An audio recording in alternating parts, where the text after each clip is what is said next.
Yeah, if we can get like 5 people together just to go to one DOT public hearing, that would be great. Or if you see you have a regional hearing going on in your town, let Mary know or add me on Facebook, Sean Ruest, and we'll try to get a team of people together. We got to start getting this message in. You know, hit that one town. You know, there's no reason why we shouldn't all be blogging together as a team. You know, editorials, if they're implementing Agenda 21 in your town, you can only do 1 editorial every 30 days. Get 3 or 4 people so you can hit it every week. Because as they're rolling this out, they're just pumping that propaganda out.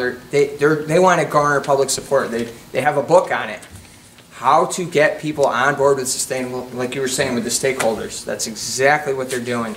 They're trying to create a consensus using neighborhood associations in your town, which is just a bunch of interested property owners that think they're going to make a buck, and hopefully they'll get eaten up in the Shark Tank if it goes through. And you got a question? No, basically it's a statement. It would be so nice if everyone could have somebody they knew to live outside of this country. We spent just 3 weeks in New Zealand. My son was living down there for 1 year. And so we were just visiting, but we did talk to people. And at that time, and that was what, at least 10 years ago, they're basically a socialist country. And their tax rate at that point was 65%. They lived, even if a family with 3 kids lived in 2-bedroom houses, what they consider houses, small little towns, tiny little, what we now call smart cars. You know, they pretty much walked. And we went into very nice hotels at that time while we were visiting because our money was worth something down there at that time. And we got up one morning and we said, we didn't get any heat last night. And the person at the desk says, well, it's because the government didn't think it was cold enough. And that was a public hotel. They control the gas. Yep. And that's what they're trying to push through to get the people off the oil heat and to the gas. No, it isn't, because that is what's happening, and I think people need to go Doesn't into your these local countries housing that we're authority following. actually control the heat in some buildings? Smart meters are going to do that. No, that's what I was going to comment on. I mean, the smart growth, the sustainable communities, it's all on board with the same thing. You're going to have reporting. You're not only going to have to report the energy that you use, and your community is going to be on the hook for this. Well, You're going to have to pay for it. Well, the smart meter allows the government to actually throttle down your usage. Sure. They can just turn the valve down a little bit so you don't get as much gas. Well, it's not even that. It's another plank of the Communist Manifesto, progressive income tax. Oh, yeah. Now, those smart meters, when they first tested these almost a decade ago, one of the homes that they did it on was on a disabled veteran. And his bill lapsed, everything's computerized, things get shut off on a certain day if they didn't get payment.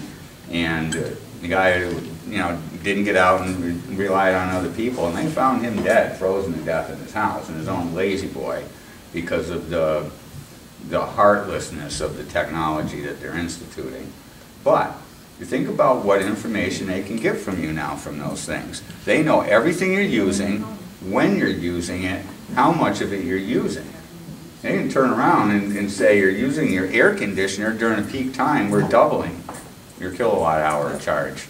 Yeah, there's no sneaking another person in your apartment. When you get an okay for 2 people and your friend at work loses their job or somebody's out of work, you're going to get a phone call if you live in these housing units that, hey, is there another person living there? Or you're going to get a knock on the door because they're going to know. They're going to see the increase in the usage, or they're going to see, oh wow, this person's still at work, but they're using electricity during the day like they weren't before. Well, it's the same thing in these communities. I know, like down in Florida, there's a section called the Villages, and they're very nice, I understand, and I've seen pictures of them, but they allow so many cars. If you accompany, your car has to be parked like in a parking lot, and you almost have to be shuttled into the person's houses. You can't hang your clothes outside. You can't have your town. they have what kind of gardening you can do. I mean, that's all, and people think that's wonderful. They think this is great. I mean, they don't have to leave the community. The problem is, their kids are safe, you know, this is... yeah, they get everybody on board with false pretenses, but right now, when you have issues with those things, your city deals with it, all right? And we're moving away from that. Now it's going to be your regional government, the one that has no authority but can do all the decisions. Down the road will be the UN.